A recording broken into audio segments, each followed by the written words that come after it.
ये टेंडर उन स्टेट्स में ही क्यों मिला जिन स्टेट्स में बीजेपी की गवर्नमेंट थी। 7 करोड़ का रेवेन्यू करने वाली एडिक्विटी आज 135 करोड़ पर बैठी है। पता चला कि ये तो बीजेपी एमएलए संजीव कुशवाहा का एनजीओ इस एनआरआई कॉलेज को चला रहा था।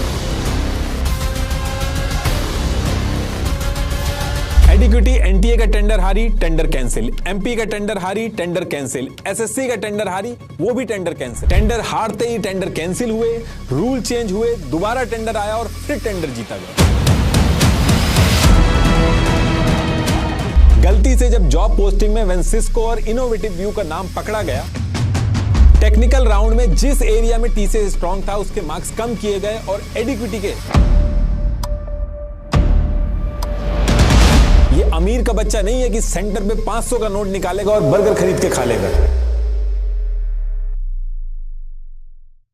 देखिए, आगे बढ़ने से पहले मैं एक कॉमन कंसर्न के बारे में डिस्कस करना चाहूंगा।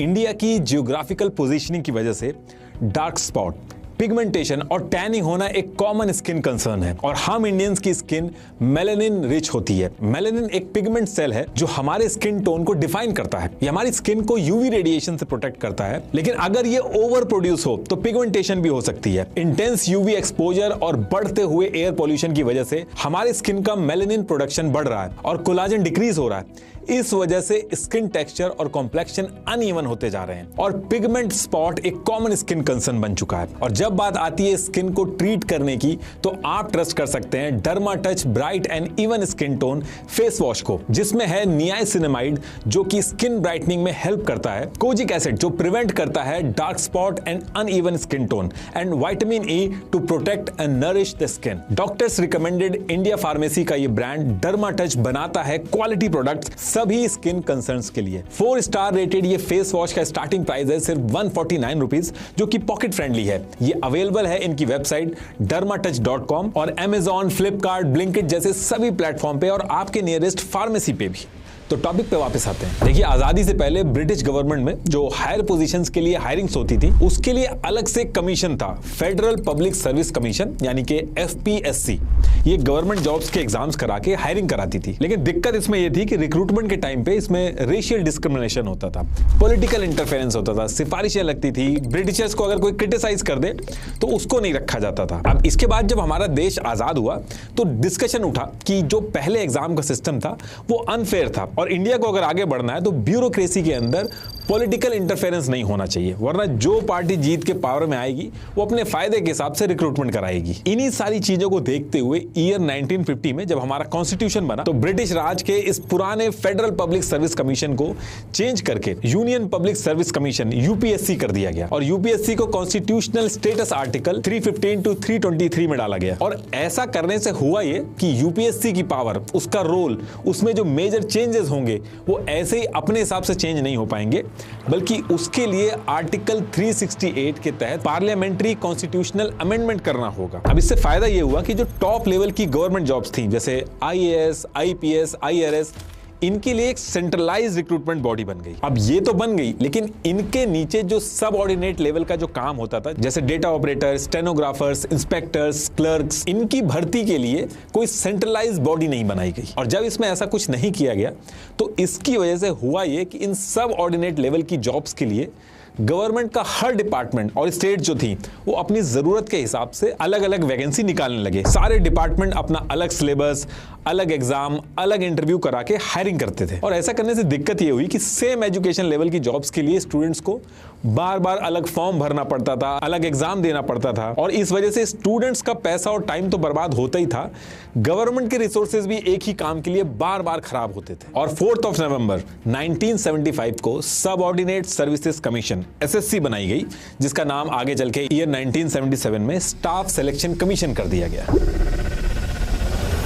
अब इस कमीशन के बनने से एक सेंट्रलाइज बॉडी बन गई और सेम रैंक की जॉब्स के लिए कॉमन एग्जाम वगैरह होने लगे। लेकिन इसमें एक दिक्कत थी कि इसको यानी कि एसएससी को यूपीएससी की तरह कॉन्स्टिट्यूशनल आर्टिकल 315 से 320 में नहीं रखा गया और यहीं से सारी दिक्कतों की जड़ें स्टार्ट होती हैं, क्योंकि जो गवर्नमेंट पावर में आई उसने अपनी कन्वीनियंस के हिसाब से चलाना शुरू किया। और इस टाइम पे जब एसएससी को बनाया गया था तो इसमें कोई प्राइवेट प्लेयर्स नहीं थे ऑफलाइन रिटन एग्जाम होते थे और एसएससी खुद एग्जामिनर्स अपॉइंट करती थी और जो क्वेश्चन पेपर्स बनते थे वो सिक्योर गवर्नमेंट प्रेस में प्रिंट करवाए जाते थे और जो गवर्नमेंट बिल्डिंग्स होती थी, स्कूल कॉलेजेस होते थे गवर्नमेंट, उसके अंदर गवर्नमेंट टीचर्स के थ्रू एग्जाम करवा दिए जाते थे। कहने का मतलब है कि सारा का सारा जो काम था वो गवर्नमेंट के अंडर में था, कोई भी चीज प्राइवेट नहीं हुई थी इस समय एसएससी में। अब देखिए, जब ये सिस्टम इंप्लीमेंट हुआ तो काफी दिनों तक तो कोई दिक्कत नहीं हुई, लेकिन ईयर 2000 आते आते जैसे जैसे इंडिया के अंदर एजुकेशन का लेवल बढ़ा तो एसएससी में एप्लीकेंट्स के नंबर भी बहुत तेजी से बढ़े। 30-30 लाख से भी ज्यादा एप्लीकेशंस एक साथ आने लगी और इसकी वजह से मिसमैनेजमेंट के केसेस भी सामने आने लगे,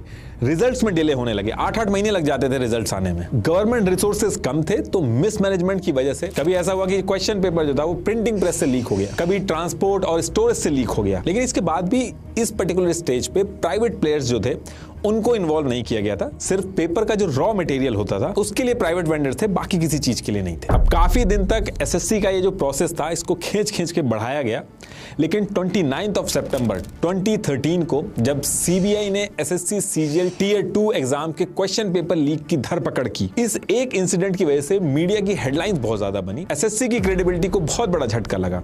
government of India and department of personal and training DOPT तुरंत हरकत में आई और 2 साल तक मल्टीपल प्लानिंग के बाद ईयर 2015 में यह डिसाइड हुआ कि इन सब चीजों से निपटने के लिए अब एसएससी के एग्जाम सीबीटी यानी कि कंप्यूटर बेस्ड टेस्ट के थ्रू करवाने होंगे। प्लान इन्होंने सिंपल सा बना रखा था कि एसएससी के क्वेश्चन पेपर को बना के एक सिक्योर सर्वर में एनक्रिप्टेड फॉर्म में डालेंगे और जिस दिन एग्जाम होगा स्टूडेंट्स कंप्यूटर पे एग्जाम देने बैठेंगे, वहीं पे क्वेश्चन पेपर डिक्रिप्ट होगा। थॉट इसके पीछे इनका यह था कि हर स्टेप में ये जो पेपर लीक के इंसिडेंट आ रहे हैं वो खत्म हो जाएंगे। अब प्लान तो बना लिया गया कंप्यूटर बेस्ड टेस्ट कराने का एसएससी के अंदर, लेकिन इसको इंप्लीमेंट करने के लिए पूरे देश के अंदर एक डिजिटल इंफ्रास्ट्रक्चर की जरूरत थी। कंप्यूटर लैब्स चाहिए थी ताकि इन लैब्स के कंप्यूटर का यूज करके स्टूडेंट्स एग्जाम दे सकें।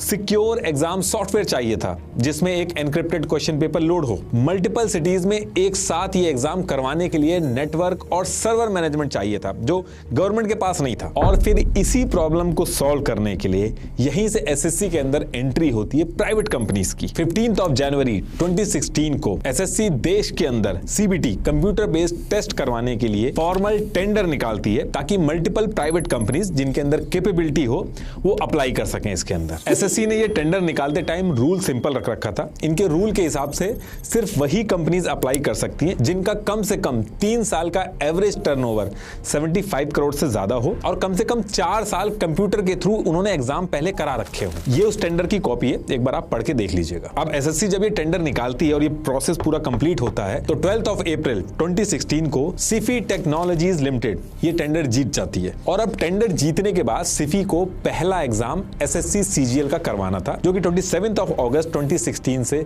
स्टार्ट होने वाला था। अब 27 अगस्त 2016 को जब ये एग्जाम स्टार्ट होता है तो स्टार्ट होते ही दिक्कतें स्टार्ट हो जाती हैं। कहीं सर्वर डाउन, कहीं पावर बैकअप की दिक्कत, कहीं सिस्टम फ्रीज हो जा रहा था। जैसे तैसे करके मैनेज किया गया, लेकिन 17 फरवरी 2018 को जब मेन एग्जाम भी कंप्यूटर के थ्रू करवाया गया तो इसमें भी सेम दिक्कत आने लगी। और इसके साथ साथ इसमें एक और इशू क्रिएट हो गया। इसमें एनीडेस्क सॉफ्टवेयर का यूज करके रिमोट एक्सेस लेके चीटिंग के केस सामने आने लगे और जो सिक्योर्ड एनक्रिप्टेड क्वेश्चन पेपर था उसकी जो इमेजेस थी वो सोशल मीडिया और व्हाट्सएप पे वायरल होने लगी। पूरे मीडिया के अंदर बहुत ज्यादा केओस हुआ। इस पेपर के चक्कर में 17 लोगों पर एफआईआर हुई और जिसमें से हैरानी की बात यह थी कि 10 लोग तो वेंडर कंपनी सिफी के ही एम्प्लॉय थे। और ये जो केस था ये सीबीआई के पास चला जाता है जिसकी इन्वेस्टिगेशन अभी भी चल रही है। अब ये इंसिडेंट जब हुआ तो इससे निपटने के लिए एसएससी ने फिर से 2018 में डिसाइड किया कि इस बार हम बड़ी और स्टेबल कंपनी को देंगे टेंडर जो एग्जाम सही से करवा सके। और इसके लिए एसएससी ने टेंडर के जो रूल्स थे उनको हार्ड किया। ये उस टेंडर की कॉपी है। इस टेंडर की बिडिंग प्रोसेस में एसएससी ने 2 कैटेगरीज बनाई थी वेंडर कंपनीज के लिए। पहली जो बड़ी कैटेगरी थी उसमें वो कंपनीज अप्लाई कर सकती थी जिन्होंने पास्ट में एक साथ 50 लाख से ज्यादा स्टूडेंट्स का कंप्यूटर बेस्ड एग्जाम करवाया हो। और दूसरी जो छोटी कैटेगरी थी उसमें वो कंपनीज अप्लाई कर सकती थी जिन्होंने पास्ट में 50 लाख से कम स्टूडेंट्स का कंप्यूटर बेस्ड एग्जाम करवाया हो। अब इस टेंडर के अंदर कई सारी कंपनीज आती हैं। टीसीएस, टाटा कंसल्टेंसी सर्विसेज, ये भी अप्लाई करती है, लेकिन टीसीएस के आगे बाकी कोई कंपनी टिकती नहीं है। टीसीएस एसएससी ने ये जो दोनों कैटेगरीज बनाई थी, ये दोनों कैटेगरीज को जीत जाती है। टीसीएस को इस तरीके के बड़े प्रोजेक्ट हैंडल करने का एक्सपीरियंस था, इसके पास 24/7 हेल्प डेस्क, सिक्योरिटी और क्लाउड का अच्छा इंफ्रास्ट्रक्चर था, लोकल टेस्ट सेंटर का जो नेटवर्क होता है वो बहुत स्ट्रांग था। तो ये टेंडर जीत के 2018 में टीसीएस अपना एसएससी का एग्जाम करवाना शुरू कर देती है और छोटी मोटी दिक्कतों के साथ आराम से अपना एसएससी का जो एग्जाम है वो होता रहता है, कोई मेजर बड़ी दिक्कत नहीं आती है। तो कहने का मतलब है कि 2018 में जो एसएससी ने रूल चेंज करके ये जो नया टेंडर ये लेके आई थी, जिसमें टीसीएस को मिला ये टेंडर, यहां से एसएससी की मेजर जो प्रॉब्लम थी वो सॉल्व हो गई थी। अब देखिए, टीसीएस इधर अपना एसएससी का एग्जाम कॉन्टिन्यूअसली करवा रही थी 2018 से, और वहीं दूसरी तरफ एंट्री होती है एडिक्विटी करियर टेक्नोलॉजीज प्राइवेट लिमिटेड की। ये जो पूरा हंगामा अभी एसएससी का चल रहा है, उसका जो सेंटर ऑफ अट्रैक्शन है वो यही एडिक्विटी है। कैसे है और क्यों इतनी बात हो रही है इसके बारे में, वो अभी आपको थोड़ी देर में पता चल जाएगा। ये जो एडिक्विटी कंपनी है, ये ईयर 2000 में जब रजिस्टर्ड हुई थी, तो उसके बाद से ही छोटे छोटे प्रोजेक्ट लेके ये अपना कंप्यूटर के एग्जाम करवाती थी। एक एग्जाम इसने सऊदी में भी करवाया था। लेकिन एडिक्विटी का असली गेम चेंज हुआ कंपनी रजिस्टर्ड होने के 10 साल बाद, यानी कि ईयर 2010 में, जब गुजरात की बीजेपी गवर्नमेंट ने गुजरात स्टेट के जो एंट्रेंस एग्जाम होते हैं जीसेट, उसके एग्जाम कराने वाली कंपनी मेरिट ट्रैक को हटा के एडिक्विटी को ले आई। यहाँ पे थोड़े बहुत क्वेश्चन उठे कि मेरिट ट्रैक सही से एग्जाम करवा रही थी, लेकिन ये चीज बताई गई कि एडिक्विटी ने कम पैसे में ये चीज कराई, तो गुजरात गवर्नमेंट ने एडिक्विटी को ये प्रोजेक्ट दे दिया। और गुजरात गवर्नमेंट का ये प्रोजेक्ट मिलने के बाद एडिक्विटी के एग्जाम कराने की जो फ्रीक्वेंसी है वो बढ़ जाती है। कई सारे नेशनल लेवल पे भी कंप्यूटर बेस्ड टेस्ट करवाए एडिक्विटी ने इस टाइम पे। बिट्स पिलानी, HAL, इन सब में एग्जाम कराने शुरू कर दिए इस इंसिडेंट के बाद। अब देखिए, एक तरफ टीसीएस अपना एसएससी का टेंडर जीत के एसएससी के एग्जाम करवा रही थी, दूसरी तरफ एडिक्विटी धीरे धीरे करके आगे बढ़ रही थी। और ईयर 2014 में जब गवर्नमेंट चेंज हुई, तो डिजिटल इंडिया का जो कॉन्सेप्ट था, उसके अंडर में डिजिटल एग्जाम कराने की जो कवायद थी वो भी बहुत तेज हो गई थी। तो कंप्यूटर बेस्ड एग्जाम कराने वाली जो कंपनियां थी वो बहुत तेजी से बढ़ रही थी। अब इसके बाद ईयर स्टार्ट होता है 2020, और इस ईयर में directorate general of training, DGT, ये इंडिया के अंदर गवर्नमेंट के जो स्किल डेवलपमेंट वाले एग्जाम्स होते हैं वो करवाती है, और इसके एग्जाम को भी कंप्यूटर बेस्ड कर दिया था। तो DGT इसके लिए 2020 में टेंडर निकालती है, और टीसीएस जो ऑलरेडी 2018 में टेंडर जीत के एसएससी के एग्जाम संभाल रही थी, और दूसरी तरफ एडिक्विटी छोटे छोटे एग्जाम करवा के आगे बढ़ रही थी। ये दोनों कंपनी, टीसीएस और एडिक्विटी, DGT के इस टेंडर के लिए अप्लाई कर देती हैं। अब अप्लाई करने के बाद प्रोसेस स्टार्ट होता है, और सेम मंथ 15 जून 2020 को DGT इस टेंडर में एडिक्विटी को इनएलिजिबल डिक्लेयर कर देती है, क्योंकि बहुत छोटी कंपनी थी और इस टेंडर के लिए कंपनी का 2 साल का एवरेज करीब 50 करोड़ तो होना चाहिए था। तो ये उसके रिजल्ट की कॉपी है, इसमें एडिक्विटी इनएलिजिबल डिक्लेयर कर दी जाती है। कहने का मतलब यह है कि इनएलिजिबल होने के बाद जब तक DGT दोबारा से ऑफिशियल परमिशन नहीं देती एडिक्विटी को, तब तक एडिक्विटी DGT के एग्जाम कराने के लिए नहीं बैठ सकती। जनरली जब ऐसे कंपनी इनएलिजिबल डिक्लेयर होती हैं एक डिपार्टमेंट के अंदर, ये कोई रूल नहीं है, लेकिन जनरली ऐसा होता है कि सेंट्रल पब्लिक प्रोक्योरमेंट पोर्टल या फिर प्रेस नोट में इस चीज को बता दिया जाता है, ताकि अलग अलग जो एग्जाम करा रहे हैं डिपार्टमेंट, वो भी सेम पेज पे रहे, उनको भी पता रहे। अब 15 जून 2020 को DGT ने एडिक्विटी को इनएलिजिबल कर दिया, और इसके 5 महीने बाद 13 नवंबर 2020 को NTA, नेशनल टेस्टिंग एजेंसी, ये इंडिया के अंदर DGT से भी बड़े स्केल पे एंट्रेंस एग्जाम कराती है, जैसे JEE मेन, नीट, CMAT, ये सारे एग्जाम करवाती है। NTA ने भी इस दिन अपने एग्जाम करवाने के लिए टेंडर निकाला, ये उसकी कॉपी है। अब जब ये टेंडर निकलता है तो एडिक्विटी जो DGT से ऑलरेडी इनएलिजिबल हो चुकी थी, वो 7 दिसंबर 2020 को NTA के इस टेंडर में अप्लाई कर देती है। अब NTA का ये जो टेंडर निकला था, इसमें TCS जैसे बड़े बड़े जाइंट भी थे, उन्होंने भी अप्लाई कर रखा था। तो इसमें आप कहोगे कि एडिक्विटी जो ऑलरेडी एक स्मॉल स्केल एग्जाम करवाने वाली DGT के टेंडर में इनएलिजिबल हो गई, तो वो इतने बड़े स्केल के NTA के टेंडर में क्या ही कर पाएगी। तो देखिए, ये इतना सिंपल नहीं है। अभी ये एडिक्विटी आगे चल के बहुत बड़ी बड़ी चीजें करेगी, बस थोड़ा सा वेट करिएगा। तो देखिए, NTA ने ये जो टेंडर निकाला था, ये उस टेंडर की कॉपी है। इसमें 2 राउंड होने थे, टेक्निकल और फाइनेंशियल। अब जब कंपनीज का असेसमेंट स्टार्ट होता है इस टेंडर के लिए, तो एडिक्विटी के टेक्निकल पैरामीटर लो थे, तो ये मिनिमम रिक्वायरमेंट का जो क्राइटेरिया था वो पूरा नहीं कर पाई थी। तो NTA ने इस टेंडर के पहले ही राउंड में एडिक्विटी को रिजेक्ट कर दिया। ये उस दिन की टेक्निकल स्कोरिंग की कॉपी है, और ये उस दिन के रिजल्ट की कॉपी है। अब जब एडिक्विटी बाहर हो गई,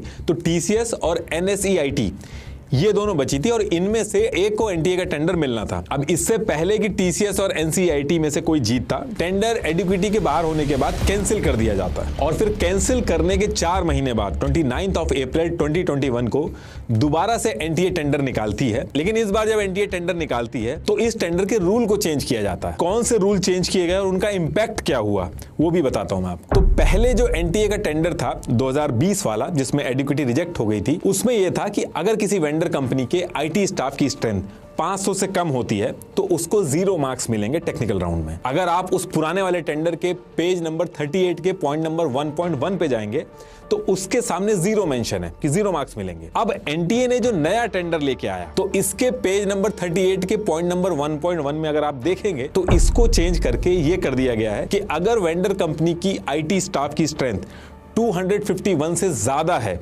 तो फुल मार्क्स यानी कि 8 मार्क्स मिलेंगे उसको। लिंक्डइन पे एडिक्विटी की टोटल एम्प्लॉय की स्ट्रेंथ अगर आप देखोगे तो उसमें 201 से 500 तक दिखा रहा है और ये अभी की है। कई ऑडिटिंग वेबसाइट भी हैं, उन्होंने 7 अप्रैल 2024 तक की एडिक्विटी की एम्प्लॉय स्ट्रेंथ 496 दिखाई है, यानी कि 500 से कम एम्प्लॉय थे एडिक्विटी के पास। और ये मैं 2024 का डेटा दिखा रहा हूं, 2020 में तो इससे और भी कम होंगे। तो अब ऐसा करने से जहां पुराने टेंडर में एडिक्विटी को 0 मिल रहे थे, अब 8 मार्क्स मिल गए। पुराना वाला जो एनटीए का टेंडर था उसमें लास्ट 3 ईयर का एवरेज टर्नओवर मिनिमम 50 करोड़ से ज्यादा होना चाहिए था, जो एडिक्विटी का नहीं था। एडिक्विटी के लास्ट 3 ईयर का एवरेज 34.27 करोड़ था। ये एडिक्विटी की फाइनेंशियल रिपोर्ट की कॉपी है, आप इसको पॉज करके देख सकते हैं और ये सारे जितने डॉक्यूमेंट है सब मैंने डिस्क्रिप्शन में लगा दिए, आप वहां पे भी जाके पढ़ सकते हैं। तो ये जो पुराने टेंडर में रूल था, एनटीए जब नया टेंडर लेके आया तो इसने इस 50 करोड़ वाले रूल को कम करके 10 करोड़ कर दिया। इस चीज का भी फायदा एडिक्विटी को मिला। अब टीसीएस जो थी उसका तो ऑलरेडी 50 करोड़ से ऊपर था तो उसको तो कोई फर्क नहीं पड़ा, लेकिन एडिक्विटी को हर एक रूल पे बहुत ज्यादा एडवांटेज मिल रहा था। पेज नंबर 38 के पॉइंट नंबर 3.1 पे ये चीज आपको मिल जाएगी। एनटीए के पहले वाले टेंडर में रूल था कि जो वेंडर कंपनी अप्लाई कर रही है उसने पास्ट में सिंगल शिफ्ट में 1 लाख से ज्यादा स्टूडेंट्स का कंप्यूटर बेस्ड टेस्ट करवाया हो। तो जब नया वाला टेंडर लेके आई एनटीए तो इसको चेंज करके 35,000 कर दिया गया। इसमें भी टीसीएस ने तो ऑलरेडी पुराने वाले क्राइटेरिया ही फुलफिल कर रखा था, इसमें भी फायदा एडिक्विटी को मिला। तो देखिए इस तरीके से कई सारे रूल्स चेंज किए गए। तो जो एडिक्विटी पुराने वाले टेंडर में ऑलरेडी रिजेक्ट हो चुकी थी पहले राउंड में, वो दोबारा से इस नए वाले टेंडर में अप्लाई करती है। एडिक्विटी और टीसीएस जितनी कंपनी थी इनका असेसमेंट स्टार्ट होता है और 5 महीने बाद 23 नवंबर 2021 को एनटीए के इस नए टेंडर का रिजल्ट आता है। ये उस रिजल्ट की कॉपी है, एक बार पॉज करके आप देखिएगा इसको। तो जो एडिक्विटी एनटीए के सेम एग्जाम के टेंडर के लिए जो पहले आया था उसमें पहले ही राउंड में बाहर हो गई थी, वो रूल चेंज होने के बाद टेक्निकल राउंड क्लियर कर लेती है और फिर फाइनेंशियल राउंड में भी टीसीएस से कम बिड करके फाइनेंशियल राउंड भी जीत लेती है। कहने का मतलब यह है कि पुराने वाले टेंडर को कैंसिल करके रूल चेंज करके जो एनटीए नया टेंडर लेके आई थी उसमें एडिक्विटी टीसीएस जैसे जाइंट को हरा के ये पूरा का पूरा टेंडर जीत जाती है। अब इस पे क्वेश्चंस भी हुए कि डीजीटी जो कि बहुत ही स्मॉल स्केल एग्जाम कराती है उसमें एडिक्विटी इनएलिजिबल डिक्लेयर की गई, लेकिन एनटीए जो कि लार्ज स्केल एग्जाम कराती है उसमें टीसीएस जैसी कंपनी को हरा के टेंडर जीत जाती है। और टेंडर जीतने के बाद ये उस एमओयू की कॉपी है जो एडिक्विटी और एनटीए ने साइन किया था। अभी तो टेंडर की बात हो गई, लेकिन इस टेंडर को जीतने के बाद आगे जब एडिक्विटी ने एनटीए के एग्जाम कराना स्टार्ट किए तो उसमें दिक्कत स्टार्ट हो गई। एग्जाम सेंटर्स पे टेक्निकल ग्लिचेस हुए। चौकसी कॉलेज बिलासपुर में जो था उसके एग्जाम सेंटर में तो 50% क्वेश्चन जो थे वो लोड ही नहीं हो पा रहे थे। रांची के कॉलेज में सर्वर डाउन की वजह से सेकंड शिफ्ट पूरा का पूरा कैंसिल करना पड़ गया। एडमिट कार्ड में एग्जाम का एड्रेस पाकिस्तान के बॉर्डर पट्टी मेंशन था और एडवांस इंफॉर्मेशन स्लिप में कुछ और एड्रेस मेंशन था। इस पूरे एग्जाम को इस तरीके से कराया कि सिचुएशन ये हो गई कि स्टूडेंट को सुप्रीम कोर्ट में जाना पड़ा। फिर सुप्रीम कोर्ट ने कुछ बच्चों के लिए री एग्जाम के ऑर्डर दिए, लेकिन बाकी जो बच्चे बचे थे उनके री एग्जाम नहीं हो पाए। कई सारे प्रोटेस्ट वगैरह हुए लेकिन कुछ नहीं हो पाया। और देखिए बात यहीं पे नहीं खत्म हुई। मध्य प्रदेश के अंदर एक गवर्नमेंट एजेंसी है MPPEB, इसको पहले व्यापम भी बोलते थे और फिर अभी आज की डेट में अगर आप देखोगे तो MPES भी बोलते हैं इसको। ये एमपी के अंदर एंट्रेंस और रिक्रूटमेंट के एग्जाम करवाती है। ये जो आप MP पटवारी, MP टेट, इन एग्जाम्स के जो नाम सुनते हो ये MPESB ही करवाती है मध्य प्रदेश के अंदर। तो जब एनटीए का टेंडर निकला था तो उसी के आसपास मध्य प्रदेश के अंदर भी MPESB ने एग्जाम कराने के लिए एक नया टेंडर निकाला था और प्राइवेट कंपनीज थी, उनको इन्वाइट किया था कि आप आके एग्जाम कराने के लिए बिडिंग करिए। और इस टेंडर में भी एडिक्विटी अप्लाई करती है। एडिक्विटी के साथ एक और कंपनी थी NSEIT, इसने भी अप्लाई किया। यहां भी वही सेम चीज, पहले टेक्निकल राउंड शुरू होता है और जब टेक्निकल राउंड हो जाता है तो सेम मंथ में उसका रिजल्ट आता है। ये उस रिजल्ट की कॉपी है। इस रिजल्ट को अगर आप देखोगे तो ये जो कॉलम है इसमें NSE-IT के मार्क्स लिखे हुए हैं और इसके इधर इस तरफ आप देखोगे तो एडिक्विटी के मार्क्स लिखे हुए हैं। अब इस रिजल्ट की कॉपी के अंदर पेज नंबर 4 के A6 वाले सेगमेंट को देखिए आप, जो ये CMMI सर्टिफिकेशन वाला सेगमेंट है।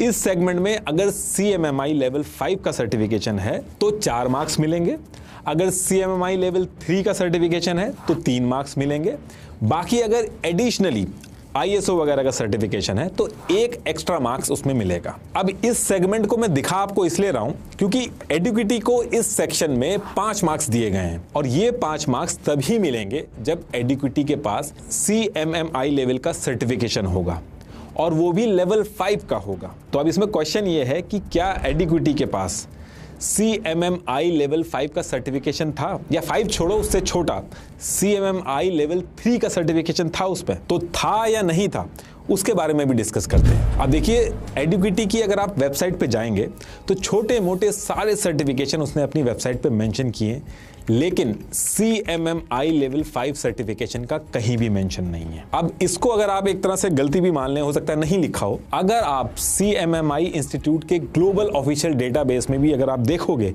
जैसे पार्स है तो वहां पे भी एडिक्विटी का CMMI लेवल 5 नहीं दिख रहा है। CMMI लेवल 3 का सर्टिफिकेशन दिख रहा है, लेकिन वो भी 2024 का दिख रहा है। लेकिन ये जो हम बात कर रहे हैं MP के एग्जाम के टेंडर की, ये ईयर 2020 की है, तो इसका मतलब है कि एडिक्विटी के पास CMMI लेवल 3 और 5 दोनों ही इस टाइम पे नहीं था।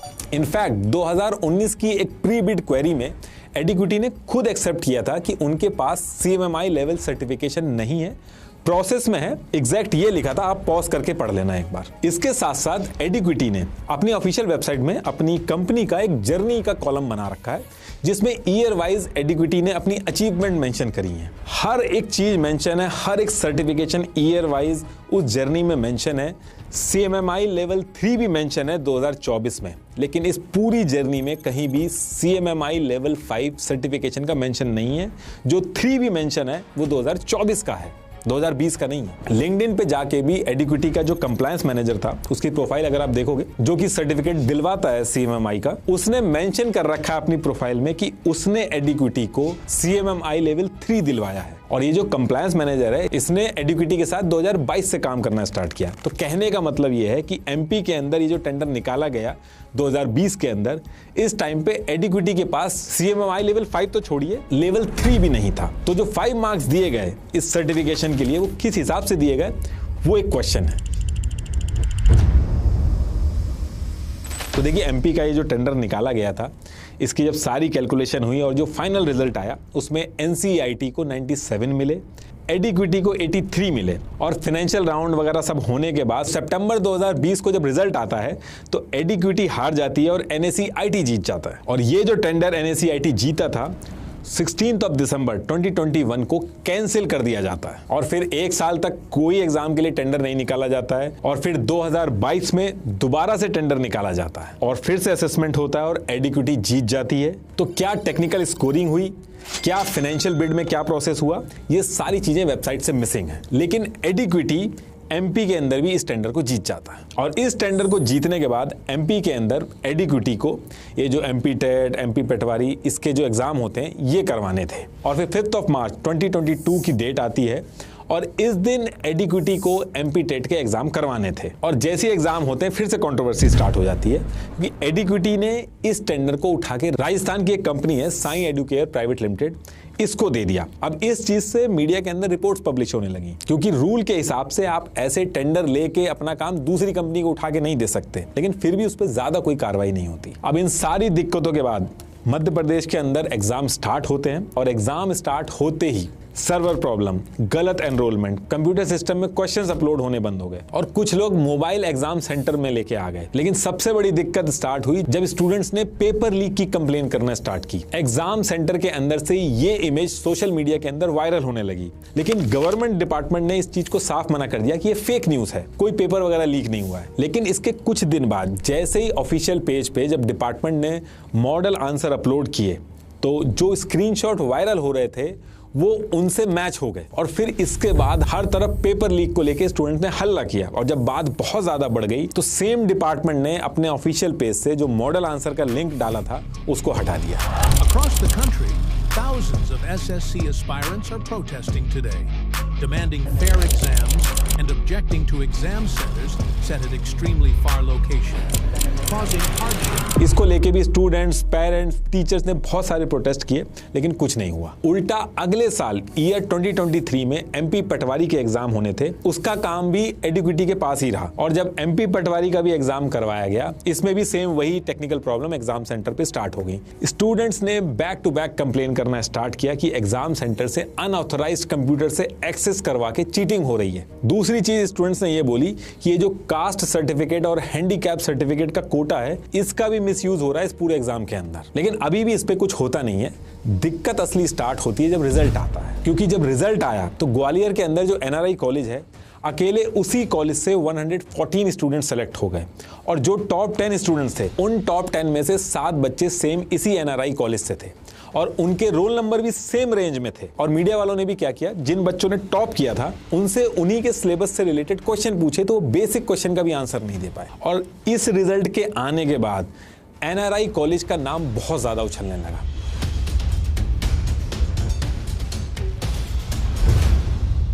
और जब इस कॉलेज के बारे में रिपोर्ट पब्लिश होना स्टार्ट हुई तो पता चला ये college BJP MLA Sanjeev Singh Kushwaha का है। लेकिन ऑफिशियल कंफर्मेशन इस टाइम पे अभी भी नहीं हो पा रहा था कि इस कॉलेज में चल क्या रहा है। एनसीटीई का ऑफिशियल गैजेट नोटिफिकेशन था एक, उसमें अगर आप देखोगे तो फर्स्ट पेज के सेकंड पैरा में लिखा है कि ये जो एनआरआई कॉलेज है ये गुजराती देवी शिक्षा परासर एनजीओ का है, और बीजेपी एमएलए संजीव सिंह कुशवाहा इसी एनजीओ के सेक्रेटरी हैं। और 2018 और 2023 के इलेक्शन के टाइम पे इन्होंने जो एफिडेविट फाइल किए थे, उस टाइम पे बीएसपी में थे, उसमें भी इस एनजीओ के बारे में इन्होंने मेंशन कर रखा है। इनकी वाइफ ने भी इस एनजीओ में पैसे दिए हैं, ये उसकी कॉपी है, एक बार आप पॉज करके देख लेना। 12 जुलाई 2023 को इंडियन एक्सप्रेस ने भी इस चीज को कवर किया। अब देखिए ये जो बैक टू बैक चीजें हुई, ये एक ट्रिगर पॉइंट था कि ये चल क्या रहा है। सारे के सारे टेंडर जो हैं वो एडिक्विटी को ही क्यों दिए जा रहे हैं, और वो एग्जाम नहीं करा पा रही है। Back to back paper leak होने के एलिगेशन लग रहे हैं, उसके बाद भी इसको टेंडर दिए जा रहे हैं। और ये उन स्टेट में ही क्यों टेंडर एडिक्विटी को मिल रहे हैं जिसमें बीजेपी की गवर्नमेंट है। और जब एनआरआई कॉलेज का केस सामने आया जिसमें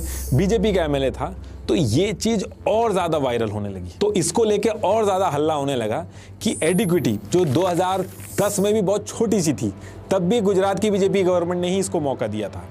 कोविड के टाइम पे 7 करोड़ के आसपास का रेवेन्यू था, 2023 आते आते सीधा 100 करोड़ से ऊपर का रेवेन्यू तक पहुंच गई है एडिक्विटी। तो ये सारी चीजें चल क्या रही हैं। अब यहां से back to back protest start हुए, गवर्नमेंट के खिलाफ नारेबाजी हुई। तो इसके चलते मध्य प्रदेश के सीएम शिवराज सिंह चौहान जी ने retired high court justice Rajendra Kumar Verma को अपॉइंट किया और इसकी इंक्वायरी स्टार्ट करवा दी। और इसके साथ साथ एनआरआई कॉलेज में जिन जिन लोगों का सेंटर पड़ा था, जो रिजल्ट आया था, उनके भी रिव्यू ऑर्डर दे दिए। एमपी पटवारी 2023 के रिक्रूटमेंट अपॉइंटमेंट जो थे उनको रोक दिया गया। इंक्वायरी अभी भी चल रही है, अपॉइंटमेंट जो है वो अभी भी होल्ड पे है पुराने बच्चों की। अब एमपी के अंदर जब ये सारी चीजें चल रही थी तो लग रहा था कि अब एडिक्विटी को टेंडर नहीं मिलेगा, लेकिन होता इसका उल्टा है।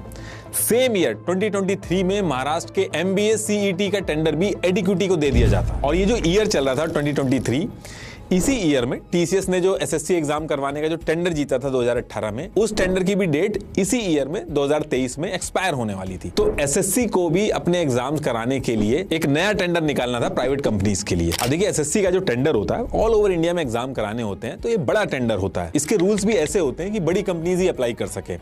2018 में जो एसएससी का टेंडर निकला था, ये उसकी कॉपी है। एसएससी के इन रूल्स के हिसाब से एडिक्विटी इस टेंडर में एलिजिबल ही नहीं थी। वैसे भी अगर आप देखोगे तो एडिक्विटी ने इससे पहले 100 करोड़ तक के भी टेंडर नहीं करवाए थे। तो एसएससी का ये जो नया टेंडर था, ये 250 करोड़ से ऊपर था। तो प्रैक्टिकली टीसीएस को हरा के एडिक्विटी का जीतना पॉसिबल नहीं लग रहा था। कहने का मतलब ये है कि एसएससी के पुराने रूल्स जो थे, अगर वही रहते तो एडिक्विटी एलिजिबल नहीं हो पाता। लेकिन इसके बाद 2 नवंबर 2023 की डेट आती है, और इस डेट को क्या होता है कि एसएससी नया टेंडर निकालती है। अब निकालती तो है, लेकिन इसके रूल्स चेंज कर देती है। और जब ये रूल्स चेंज होकर टेंडर निकाला, तो जो एडिक्विटी पुराने टेंडर के रूल्स के हिसाब से एलिजिबल नहीं थी, अब इस नए टेंडर के रूल्स के हिसाब से एलिजिबल हो गई। और ये चीज हुई कैसे, वो भी समझाता हूं आपको। देखिए पुराना जो टेंडर था एसएससी का, उसके रूल के हिसाब से एसएससी ने 2 कैटेगरीज बनाई थी।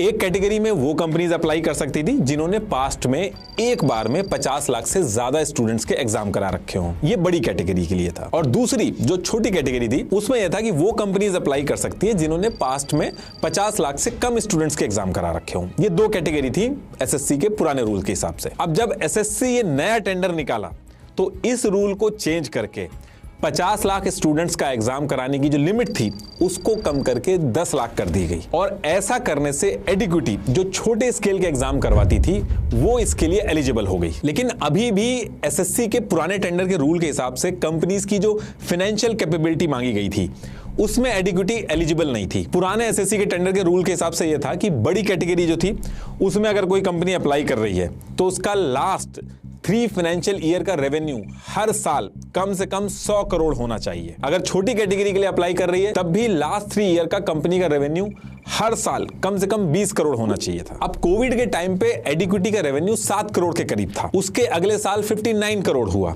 और फिर उसके अगले साल 102 करोड़ हुआ। ये ग्रोथ तो बहुत अच्छी थी लेकिन एसएससी के रूल के हिसाब से फिट नहीं बैठ रही थी क्योंकि वो एवरेज नहीं मांग रही थी, हर साल चाहिए था उसको। मतलब कि एक साल अगर 5 करोड़ भी हो गया और अगले साल 100 करोड़ भी हो जाए तो वो माना नहीं जाएगा, हर साल चाहिए जो अमाउंट वो बोला गया है। तो इस रूल के हिसाब से तो एडिक्विटी फिट नहीं बैठ रही थी इसमें। अब नया टेंडर जब लाया गया तो इस रूल को चेंज कर दिया गया। इसमें इन्होंने कहा कि अब जो कंपनी स्लैब 1 के लिए अप्लाई कर रही उसका लास्ट 5 साल में से किसी भी लगातार 3 साल के रेवेन्यू का एवरेज 30 करोड़ होगा तब भी चलेगा। और सेकंड कैटेगरी उसमें कहा कि जो कंपनी अप्लाई कर रही है उसका लास्ट 5 साल में से किसी भी लगातार 3 साल का रेवेन्यू का एवरेज 50 करोड़ भी होगा तो चलेगा। मतलब कि 100 करोड़ से 50 करोड़ पे ले आए। और जो फाइनेंशियल ईयर था वो 3 साल से बढ़ा के 5 साल कर दिया। तो एडिक्विटी का जो बीच में कोविड वाला टाइम फंस रहा था उसमें उसको रिलैक्सेशन मिल गया। तो ये सारे रूल्स चेंज करके जब नया टेंडर लेके आई एसएससी और उसने 2 स्लैब निकाले तो एक स्लैब में यानी कि छोटे वाले स्लैब में एडिक्विटी एलिजिबल हो गई। बाकी जो दूसरी कैटेगरी थी उसमें तो टीसीएस अकेली खड़ी थी, कोई कंपटीशन ही नहीं था। लेकिन एडिक्विटी का लक इतना अच्छा था कि अभी एक कैटेगरी में एलिजिबल होने के बाद भी ये टीसीएस को दोनों कैटेगरी में हराएगी। अभी आगे वो भी बताऊंगा कैसे। तो ये सारी चीजें करके रूल चेंज करके एसएससी ने 2 नवंबर 2023 को टेंडर निकाला और 17 से 30 नवंबर 2023 की जो डेट थी उसको फिक्स कर दिया गया कि इस टाइम पे कंपनीज आएंगी और प्रोसेस कराएंगी अपना टेंडर का। लेकिन बीच में क्या होता है कि ये जो डेट दी गई थी इसको चेंज करके एक्सटेंड कर दिया गया और 15 दिसंबर 2023 कर दिया गया। और इस डेट को एक्सटेंड करने से जस्ट एक हफ्ते पहले 1 दिसंबर 2023 और 7 दिसंबर 2023 को फिर से कुछ रूल्स चेंज किए गए। उनका एडवांटेज भी एडिक्विटी को मिला। पुराने एसएससी के टेंडर में स्ट्रिक्ट रूल था कि कोई कंपनी हमसे टेंडर जीत के ऐसा नहीं कर सकती कि अपने नीचे किसी और को काम दे दे, जो इशू एमपी टेट के एग्जाम में आया था। एडिक्विटी ने जो अपना काम साई एडुकेट से करवाया था इसको लेकर बहुत हल्ला हो गया था। तो ये जो एसएससी का नया टेंडर लाया गया इसमें सब कॉन्ट्रैक्टिंग का जो पुराना रूल था इसको हटाया नहीं गया, इसके आगे एक लाइन ऐड कर दी गई एंसिलरी सर्विसेज, यानी कि सपोर्टिंग काम करवाया जा सकता है। और इसके साथ साथ एक सेक्शन में नेटवर्किंग एंड हार्डवेयर सपोर्ट भी अलाउ कर दिया गया। अब ये दोनों चीज करने से जो सब कॉन्ट्रैक्टिंग का गेम था ये ओपन एंडेड हो गया, क्योंकि ये लाइंस तो ऐड कर दी गई एंसिलरी सर्विसेज सपोर्टिंग रोल के लिए, लेकिन इसमें क्लैरिटी नहीं दी गई। क्योंकि जब एक कंपनी कंप्यूटर बेस्ड एग्जाम करवा रही होगी तो कौन सा काम एंसिलरी सर्विसेज यानी सपोर्टिंग काम माना जाएगा और कौन सा काम मेन कोर काम माना जाएगा एसएससी का। अब इस चीज से टीसीएस को तो डिसएडवांटेज हुआ, क्योंकि टीसीएस के पास तो ज्यादा स्ट्रॉन्ग खुद का नेटवर्क ऑलरेडी था।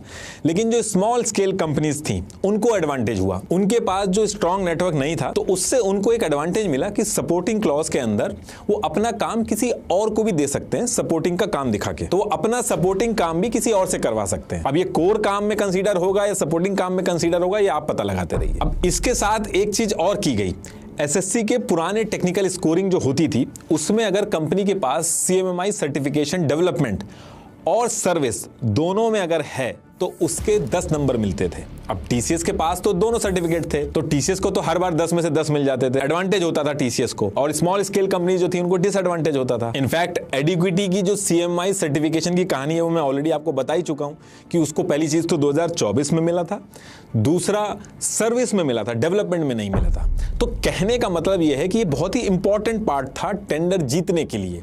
अब इस रूल को चेंज कर दिया गया, पहले रूल ये था, अगर किसी कंपनी के पास CMMI सर्टिफिकेशन डेवलपमेंट और सर्विस दोनों में होगा तो उसको 10 मार्क्स मिल जाएंगे। लेकिन इस रूल को चेंज करके कहा गया कि अब अगर किसी कंपनी के पास CMMI सर्टिफिकेशन डेवलपमेंट में होगा तो उसको 5 मार्क्स मिलेंगे, यानी कि 5 मार्क्स कम कर दिए गए। और इसका डिसएडवांटेज एक तरह से TCS को ही हुआ, क्योंकि TCS ही अकेली कंपनी थी जिसके पास दोनों सर्टिफिकेशन थे, और बाकी जो कंपनीज थी उनके पास तो कोई सर्टिफिकेशन था ही नहीं, तो मार्क्स किस बात के कम होते। तो देखिए, ये जो दोबारा जो चेंजेस किए गए, ये बिडिंग से जस्ट 1 वीक पहले किए गए। और फिर इसके बाद 15 दिसंबर 2023 की डेट आती है।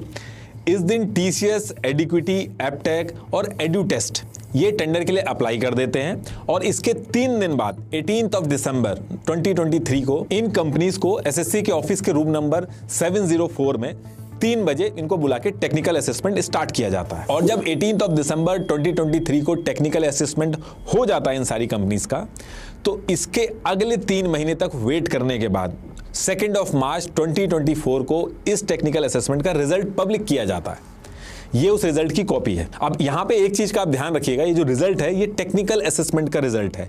फाइनेंशियल असेसमेंट अभी पेंडिंग है, जिसकी बिडिंग अभी होनी थी। ये जो पूरा टेक्निकल असेसमेंट हुआ था इन कंपनीज का, ये टोटल 100 मार्क्स का था, जिसमें से 70 मार्क्स कंपनी की टेक्निकल कैपेबिलिटी के थे, 20 मार्क्स सॉफ्टवेयर का डेमो देना था उसके थे, और 10 मार्क्स प्रेजेंटेशन के थे। ऐसे करके टोटल 100 मार्क्स में से स्कोरिंग होनी थी। अब ये उस रिजल्ट की कॉपी है जहां पे स्कोरिंग हुई है। अब इसको अगर आप ध्यान से देखेंगे तो एडुटेस्ट और एपटेक ये तो पहले ही राउंड में बाहर हो जाती हैं, क्योंकि बेसिक सर्टिफिकेशन वगैरह नहीं थे इनके पास। इसके बाद 20 नंबर जो सॉफ्टवेयर डेमो के लिए था, उसमें से TCS को 18.22 मिले, एडिक्विटी को 16.88 मिले, और 70 मार्क्स जो टेक्निकल कैपेबिलिटी के थे उसमें भी TCS आगे निकल गया। 70 में से 66 TCS को मिले और एडिक्विटी को 70 में से 62 मिले। और ये वाला जो सेगमेंट था, इसकी स्कोरिंग करने के बाद SSC की कमेटी ने TCS और एडिक्विटी के बारे में कमेंट भी किया। तो इसमें इन्होंने अलग से एक चीज लिखी हुई है कि TCS का आर्किटेक्चर सबसे बेस्ट था, और एडिक्विटी के लिए लिखा है इनके सिस्टम में एन्क्रिप्शन वगैरह की जो बात की है वो तो ठीक है, लेकिन दिक्कत ये है कि इनका सिस्टम विंडोज पे चल रहा है,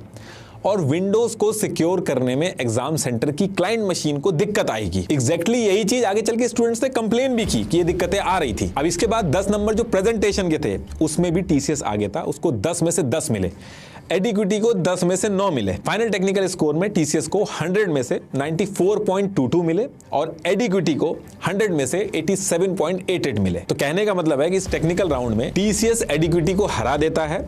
TCS के 94.22 थे, एडिक्विटी के 87.88 थे, 6.34 मार्क्स का डिफरेंस था। और जो दूसरी कैटेगरी थी वो मैंने आपको पहले ही बताया था, उसमें अकेली TCS थी, तो TCS उसमें भी जीत गई थी। तो SSC के इस टेक्निकल असेसमेंट में, चाहे वो स्लैब 1 हो चाहे स्लैब 2 हो, रूल चेंज होने के बाद भी TCS इस टेक्निकल असेसमेंट को जीत जाती है। अब 2 मार्च 2024 को जब ये रिजल्ट आया टेक्निकल राउंड का, TCS इस राउंड को जीत के अपना फाइनेंशियल राउंड का वेट कर रही थी। नेक्स्ट मंथ जो अप्रैल का महीना था, उसमें भी फाइनेंशियल राउंड नहीं होता। और ये जो अप्रैल का मंथ था 2024 वाला, इसमें एक और इंटरेस्टिंग चीज होती है। इस मंथ में एडिक्विटी को CMMI सर्टिफिकेशन इन सर्विस मिल जाता है, डेवलपमेंट का नहीं, एग्जैक्टली सर्विस का, जो SSC ने टेंडर में चेंज करके डेवलपमेंट को सर्विस किया था, एग्जैक्टली वही मिला। तो अब ये सारी चीजें होने के बाद फाइनेंशियल राउंड का वेट हो रहा था, टेक्निकल असेसमेंट ऑलरेडी हो ही चुका था, TCS दोनों राउंड में जीत चुका था। तो जब ये वेट चल रहा था, तो जुलाई 2024 में पता चलता है कि इस पूरे टेंडर को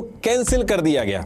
ये उस कैंसिलेशन की कॉपी है। अब देखिए जो सारी चीजें हो रही हैं, ये जो पैटर्न जब लोगों ने देखा तो इस पे क्वेश्चन किया। इससे पहले NTA का टेंडर जब एडिक्विटी हारा वो कैंसिल हुआ, फिर रूल चेंज करके दोबारा टेंडर लाया गया, और फिर एडिक्विटी जीत गया उस टेंडर को।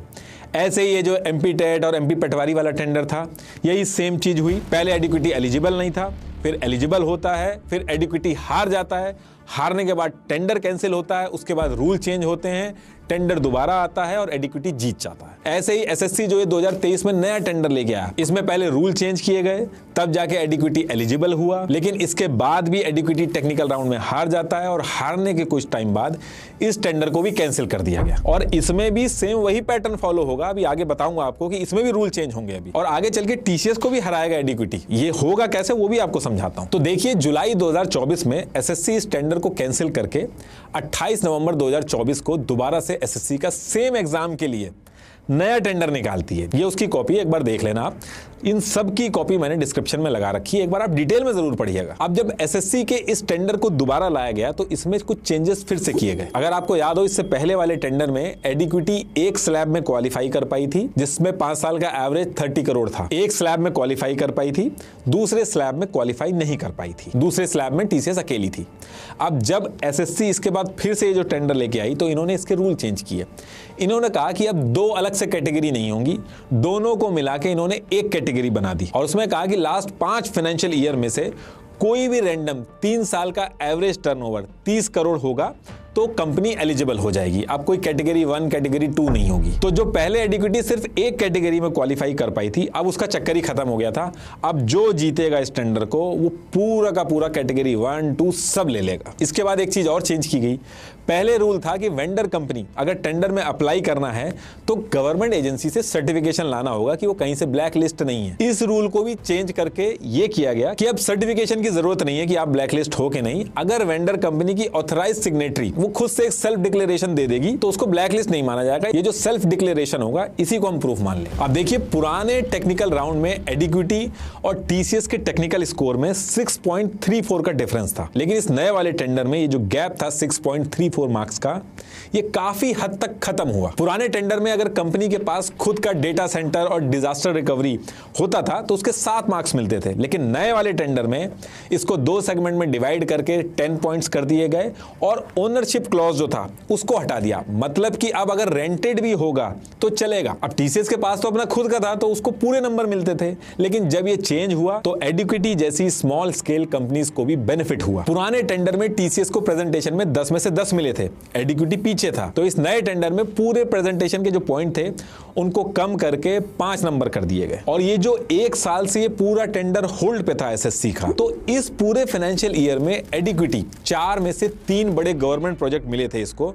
इसके चक्कर में इसका जो एनुअल टर्नओवर है 134.73 करोड़ हो गया, जो कोविड में 7 करोड़ पे था। बहुत बड़ी ग्रोथ हुई एडिक्विटी की। तो इसके चक्कर में 100 करोड़ से ऊपर का एवरेज चला गया एडिक्विटी का, और एवरेज अगर 100 करोड़ से ऊपर होता है तो मार्क्स ज्यादा मिलते हैं, तो इसका बेनिफिट भी हुआ इसको। तो देखिए, इतनी लंबी कहानी की बजाय अगर मैं आपको शॉर्ट में बताऊं तो जो रूल्स चेंज हुए वो इस तरह से चेंज हुए, जो एरिया टीसीएस के लिए प्लस थे उनके मार्क्स या तो कम किए गए या हटा दिए गए, और जो एरिया एडिक्विटी को हेल्प कर सकते थे जैसे रीसेंट टर्नओवर, रेंटेड इंफ्रा, इनका वेटेज बढ़ा दिया गया। तो जो 6.34 मार्क्स का जो डिफरेंस था वो कम हो गया। और इसके साथ 1-2 चीजें और की गई जिसमें एडिक्विटी को एडवांटेज हुआ। एसएससी का एक मॉडल था QCBS model, quality and cost based selection model. इसको एसएससी अपने टेंडर में यूज करता था ताकि जो वेंडर एसएससी के एग्जाम करवाने के टेंडर भरने आए उसको सिर्फ पैसों के बेस पे ना सेलेक्ट किया जाए, बल्कि उसकी टेक्निकल कैपेबिलिटी को ज्यादा इंपॉर्टेंस मिले, क्योंकि तभी एसएससी के बच्चों के एग्जाम सही से हो पाएंगे। तो एसएससी के इस मॉडल के रूल के हिसाब से यह था कि टेक्निकल राउंड के जो मार्क्स होते थे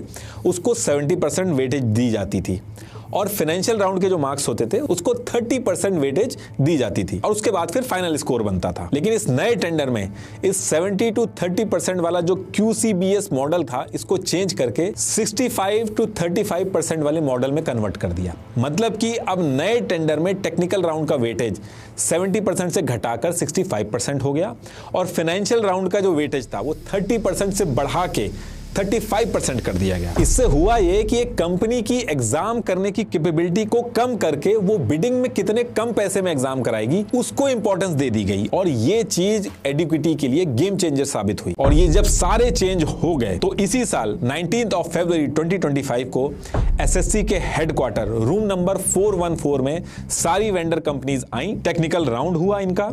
इस टेक्निकल राउंड में किसके किस सेगमेंट में कितने मार्क्स थे ये पब्लिक ही नहीं किए गए। पुराने टेंडर में जो मार्क्स दिए गए थे उनकी डिटेल्स हैं कि किसको कितने नंबर मिले, कैसे मिले, लेकिन नए वाले के टेक्निकल राउंड में एक्चुअल में हुआ क्या वो नहीं पता चला। अगर आप गवर्नमेंट वेबसाइट के टेक्निकल समरी वाले सेक्शन में जाओगे तो पुराना टेक्निकल असेसमेंट की डिटेल्स तो मिल जाएंगी, लेकिन नया यहां से हटा दिया गया।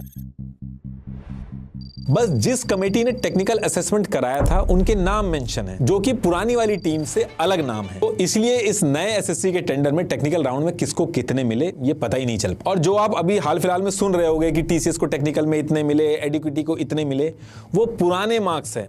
गलती से लोग नए टेंडर को समझ के मेंशन कर रहे हैं। तो इसके टेक्निकल राउंड में क्या हुआ, कितने मार्क्स मिले, इसकी डिटेल्स कहीं भी नहीं है ऑनलाइन। लेकिन इस राउंड होने के बाद नेक्स्ट डे 20 फरवरी 2025 को फाइनेंशियल राउंड करवाया जाता है। ये उसकी कॉपी है। तो इस फाइनेंशियल राउंड में टीसीएस ने 311 रुपीज पर स्टूडेंट बिड किया, एनएससीआईटी ने 289 रुपीज पर स्टूडेंट बिड किया, लेकिन एडुकेटी ने सरप्राइजिंगली बहुत ही कम 171 रुपीज पर स्टूडेंट बिड कर दी। तो टेक्निकल राउंड के बाद एग्जैक्टली उसमें किसके कितने नंबर आए ये तो पब्लिक नहीं किया गया। उसके बाद फाइनेंशियल राउंड हुआ, उसमें ये बिडिंग हुई, और फिर इसके बाद जब फाइनल रिजल्ट आता है तो पता चलता है कि एडिक्विटी ने टीसीएस जैसी बड़ी कंपनी को हरा के एसएससी का पूरा टेंडर जीत लिया। अब यहां से एसएससी के एग्जाम एडिक्विटी को करवाने थे। अब देखिए ये जो टेंडर है एडिक्विटी के पास गया, उसने फाइनेंशियल बिडिंग कम करी थी, लेकिन ऐसा नहीं है कि एसएससी टीसीएस को अफोर्ड नहीं कर सकता था। एसएससी जो है वो एप्लीकेशन फी, आंसर की चैलेंज फी, एप्लीकेशन करेक्शन फी, इन सब से तो कमाता है, और ये पैसा बैंक में डिपॉजिट करके जो इंटरेस्ट आता है उससे भी कमाता है। ऊपर से एसएससी को हर साल अलग से बजट भी एलोकेट किया जाता है, जो कि यूनियन बजट के अंदर डीओपीटी के थ्रू दिया जाता है। इसी साल की बात करें तो 515.15 करोड़ दिया गया था। इससे पहले वाले में 584.92 करोड़ दिया गया था, और उससे भी पहले 426.72 करोड़ दिया गया था। कहने का मतलब है कि बजट की कमी नहीं थी, उसके बाद भी एडिक्विटी को दिया गया। एसएससी ने इस टेंडर को टीसीएस की बजाय एडिक्विटी को देने से हर साल 224 करोड़ का फायदा बनाया। ये टेंडर 6 साल का है तो 1340 करोड़ का फायदा होगा। और एडिक्विटी जो ईयर 2000 में रजिस्टर्ड हुई थी उसको 135 करोड़ के एनुअल रेवेन्यू पे पहुंचने में 24 साल लग गए थे, और इस एक टेंडर के मिलते ही 273 करोड़ रेवेन्यू पर ईयर होगा। वो भी एडिक्विटी को इतना बड़ा प्रोजेक्ट मिला, इससे पहले एडिक्विटी ने 100 करोड़ तक का प्रोजेक्ट नहीं हैंडल किया था। खुद तो एसएससी ने टीसीएस को टेंडर ना देके पैसे बचाए, लेकिन स्टूडेंट से जो एप्लीकेशन के पैसे थे वो कम नहीं किए, उनसे सेम पैसे लिए गए। चाहे एप्लीकेशन फीस हो, चाहे क्वेश्चन करेक्शन के लिए जो अप्लाई करते हैं उसकी फीस हो, सब सेम रखी गई। कहने का मतलब है कि अपने पैसे तो बचाए, लेकिन स्टूडेंट के पैसे कम नहीं किए गए। स्टूडेंट ने सेम पैसा देके लो क्वालिटी सर्विस ली। अब देखिए एसएससी ने इस टेंडर को 171 रुपीज पर स्टूडेंट लेके एडिक्विटी को तो दे दिया, लेकिन एडिक्विटी को इन कम पैसों में पैन इंडिया में लार्ज स्केल के एग्जाम भी करवाने थे अभी, और एडिक्विटी के पास टीसीएस के लेवल का इंफ्रा नहीं था। तो ये एग्जाम कराना एडिक्विटी के लिए भी बहुत आसान नहीं था। अगर पुराना रूल होता तो उसमें साफ मेंशन था सब कॉन्ट्रैक्टिंग या अपना काम किसी और से कराना अलाउड नहीं है। लेकिन मैंने जैसे बताया था कि जब नया टेंडर लाया गया तो उसमें सब कॉन्ट्रैक्टिंग के साथ एक लाइन ऐड कर दी गई थी, एंसिलरी सर्विसेज, नेटवर्किंग और हार्डवेयर सपोर्ट, मतलब कि सपोर्टिंग काम करा जा सकता है। और ये करने से हुआ क्या वो भी समझाता हूं। ये दिखने में बहुत सिंपल लग रहा है, लेकिन ऐसा करने से एक कंफ्यूजन क्रिएट हो गया। एसएससी के टेंडर में ऑन पेपर तो ये दिख रहा है कि सब कॉन्ट्रैक्टिंग नहीं करा सकता एडिक्विटी, लेकिन अगर एडिक्विटी अपना काम दूसरी कंपनी से करवाने लग जाए तो उसका आप कुछ कर नहीं सकते, उसको आप कोर्ट में नहीं ले जा सकते, क्योंकि कोई बाउंड्रीज सेट नहीं की गई कि एग्जाम कराने के लिए एंसिलरी सर्विसेज और सपोर्टिंग काम कौन सा है और मेन काम कौन सा है और मेन कोर काम कौन सा है, और इसका फायदा एडिक्विटी को हुआ। ऐसा मैं क्यों कह रहा हूं वो भी बताता हूं आप। अब फरवरी 2025 का एसएससी का टेंडर जीतने के बाद एडिक्विटी को इसी साल 24 जुलाई 2025 से लेके 1 अगस्त 2025 के बीच में पूरे इंडिया के अंदर एसएससी का सिलेक्शन पोस्ट फेज 13 के एग्जाम करवाने थे। अब देखिए जब ये एग्जाम की डेट आई तो उससे जस्ट एक महीने पहले लिंक्डइन पे कुछ अलग नाम की कंपनियों ने कंप्यूटर बेस्ड एग्जाम में जो इक्विपमेंट चाहिए होते हैं उससे रिलेटेड पोस्ट डालने चालू कर दिए। अब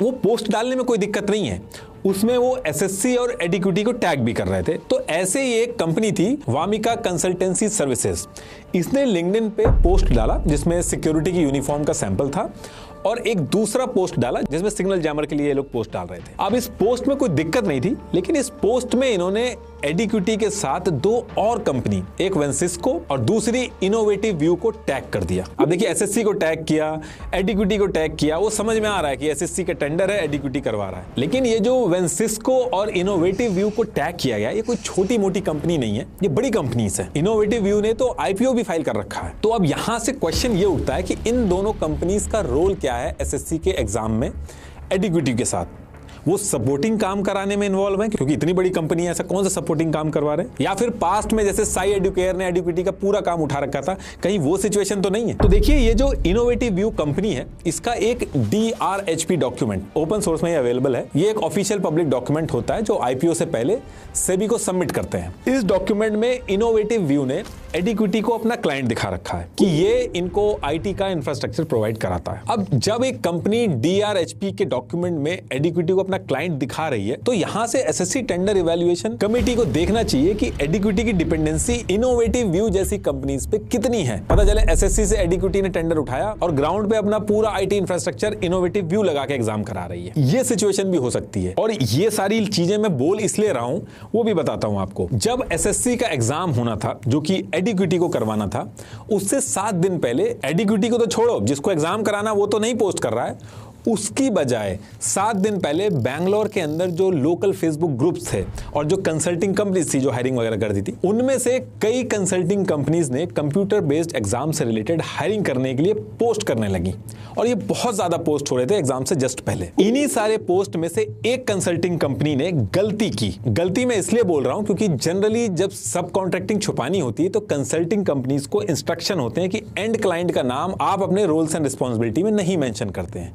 तो ये जो कंसल्टिंग कंपनी थी, इसने नाम मेंशन किया। तो एक कंसल्टिंग कंपनी ने ये गलती की, उसने CCTV ऑपरेटर की जॉब पोस्ट की बेंगलोर के फेसबुक जॉब ग्रुप में। इस जॉब पोस्ट को आप एक बार पॉज करके पढ़ना। इसमें इस कंसल्टिंग कंपनी ने डायरेक्ट एडिक्विटी, इनोवेटिव व्यू और SSC का नाम मेंशन किया है। अब इसकी रिस्पॉन्सिबिलिटी एक बार आप पढ़िए। Coordination with innovative view execution team to ensure information is shared with SSC officials, serve as a primary liaison with SSC authorities, manage SSC related records, end-to-end project delivery plans, implement strategies to resolve SSC related escalations। देखिए, ये कोई एडिक्विटी का supporting काम नहीं है, ये SSC का core काम है जिसका टेंडर एडिक्विटी को दिया गया है। SSC ने एडिक्विटी का टेक्निकल असेसमेंट किया था, इनोवेटिव व्यू का नहीं किया था। तो इनोवेटिव व्यू का नाम क्यों पोस्टिंग्स में आ रहा है और डायरेक्टली नाम लिया जा रहा है इनोवेटिव व्यू का और SSC का? इनोवेटिव व्यू के कई सारे ऐसे एम्प्लॉइज हैं, अगर आप लिंक्डइन पे जाओगे, उनकी प्रोफाइल चेक करोगे